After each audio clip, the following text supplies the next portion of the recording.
Hi friends, welcome back to my channel Swapna SS blog. ఈ బ్లాగ్లో అయితే మంచి కోకోనట్ మిల్క్తో అయితే మష్రూమ్ కర్రీ ఎలా చేయాలో చూపించబోతున్నాను అనమాట. ఈ మష్రూమ్ కర్రీ అయితే చాలా హెల్తీ, ఐరన్ రిచ్ ఉంటుంది. మనకి కోకోనట్ మిల్క్ అమ్మ పాలతో సమానమని అంటారు కదా. ఈ కోకోనట్ మిల్క్తో చూడండి, ఆయిల్ అయితే తీసేసుకున్నాను. ఒక చిన్న ఉల్లిపాయను అయితే సన్నగా తరుక్కొని ఫ్రై అయితే చేసుకుంటున్నాను. చూడండి, కొంచెం ఆనియన్ కొంచెం దూరగా అవుతున్నప్పుడే కొద్దిగా ఒక half tablespoon ginger garlic paste, అది కూడా కొద్దిగా మగ్గిన తర్వాత కొద్దిగా పసుపు వేసేసుకొని ఫ్రై అయితే చేసేసుకోవాలి.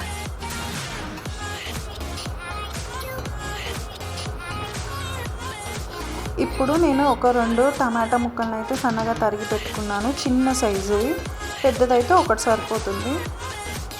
వేసేసుకొని కలిపేసుకుంటున్నాను.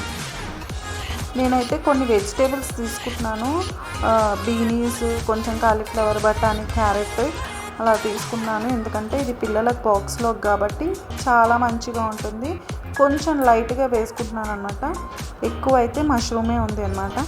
మష్రూమ్ కట్ చేసి అయితే మంచిగా వాష్ చేసి కట్ చేసి వేసేసుకొని దీన్ని ఈ మసాలాలో మంచిగా ఫ్రై అయ్యేంత వరకు కుక్ చేసుకోవాలి. ఎందుకంటే మష్రూమ్ తొందరగా కుక్ అయిపోతుంది.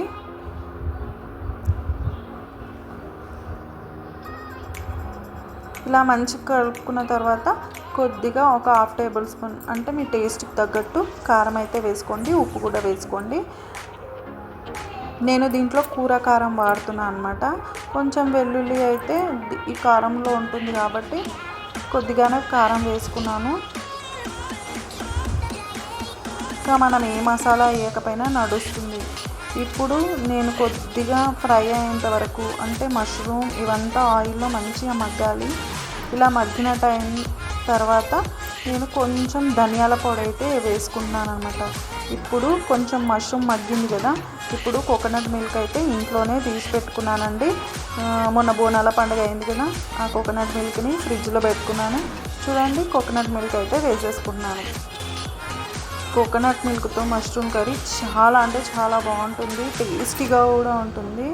ఇది మామూలు రైస్లో బాగుంటుంది, అలాగే బగారా రైస్ ఉంటుంది కదా, దాంట్లో కూడా చాలా అంటే చాలా బాగుంటుంది.